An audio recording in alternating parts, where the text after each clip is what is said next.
Hello everybody and welcome back to the channel. Today we're going to be going over how I completed the Head of Cyrus challenge in Civilization 6. Now the way I did this was not exactly conventional, but it does work. In the beginning you don't want to settle right here, wherever they place you. Instead, you need to move left across the map.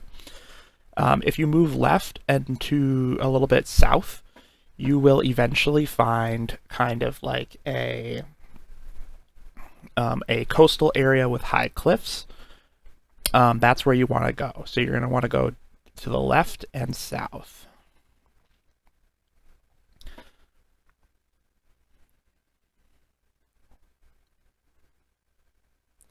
As you can see over here, this is where the cliffs begin. So this is where you want to get to. So travel that way with your warrior in the lead and your settler following behind. You want to move as quickly as possible and get to this area fast. So like I said, you started over on the right here next to this pool of water with the stone, and you're going to move slightly to the south and west to get to this area, this kind of green cliff face hilly area.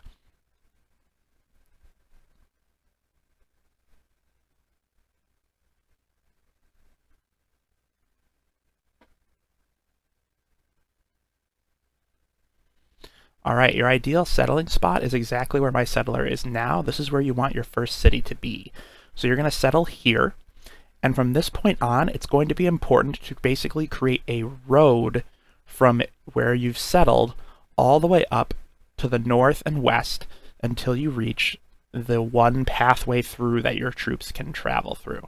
In my game, Akkad is settled in a space where I can't move through in the south, so I have to move through up north. If you have the ability to move through the south, do the same thing, but move your units that direction.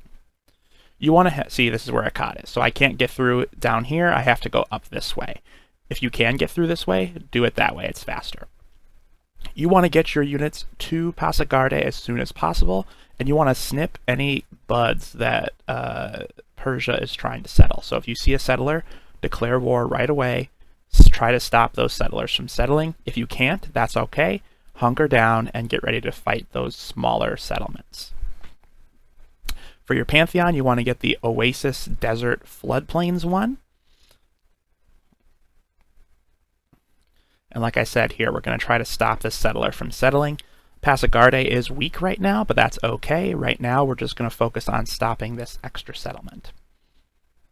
As you can see, I've started settling cities up towards this area, and in this way, I'm now going to be able to create a road for my units to travel quickly up to where I need them to be. So I'm going to buy a trader at this point, and I'm going to have them go straight to Pezerk. This way, there will be a nice continuous road that'll get me over this mountain range, and I can get my units going. Instead of using the Saka horse archers as your main troop, you're going to want to use melee units instead. Why melee units? Well, the Saka horse archers are basically just kind of like slightly stronger archers. And honestly, archers are better. So what you're going to want is you're going to want to use archers and then as many spearmen and swordsmen as you can get, moving as quickly as possible. For your governor, you're going to want to choose Amani the diplomat, because you can use Amani to become the suzerain of Akkad. That's going to be an incredibly helpful acquisition for you in this upcoming conflict.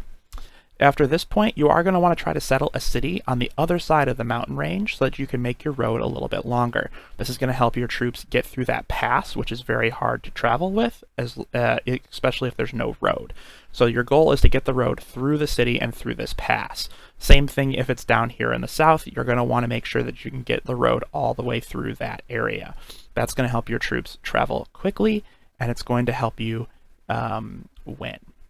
Earlier on, if you can get a Dark Age in the first age transition and then switch into a Heroic Age, that is going to be beneficial for you. So if you want to throw that first era, that's a smart move, and you're going to want to make sure you have your melee, so Agog, conscription, and then anything that can get you production. You're going to want to be able to churn out units as quickly as possible. A mixture of Saka horse archers, spearmen, and swordsmen is all you're going to need to take Passagarde. And then, of course, you can use archers to bear down their walls.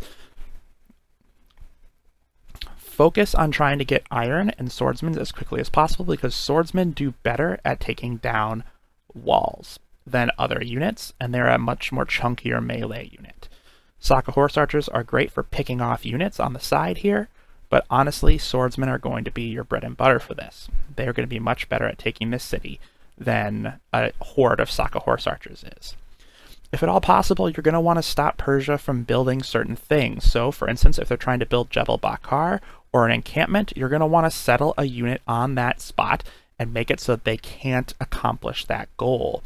At this point in the game, I had been playing for about 60 turns, and they hadn't been able to make that encampment because I had consistently had a unit sitting on this space. That means they couldn't fire extra bolts at me, and I was safe from their attacks.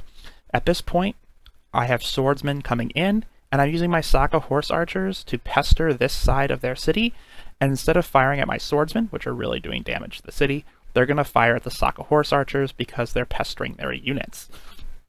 This is going to give you the freedom to win the fight without having to worry about your swordsmen getting KO'd by crossbow shots. If you keep up this stream of units and you swarm the area with, like I said, a combination of swordsmen and Saka horse archers, doesn't matter how strong their units end up becoming, you're going to be able to win this fight.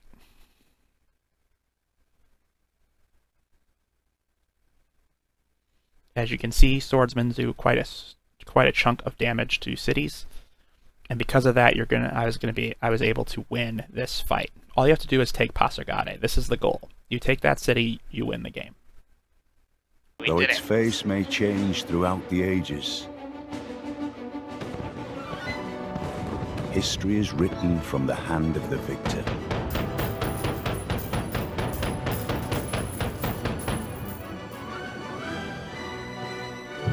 By your actions this day, you ensure our people a glorious tomorrow. Indeed. Yes! And with that, you've completed the Head of Cyrus challenge.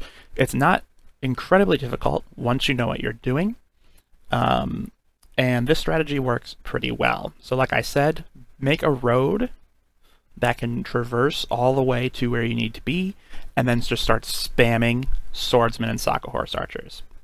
You'll get it in no time. Thanks for watching, and best of luck out there, Civilization fans. You can do it.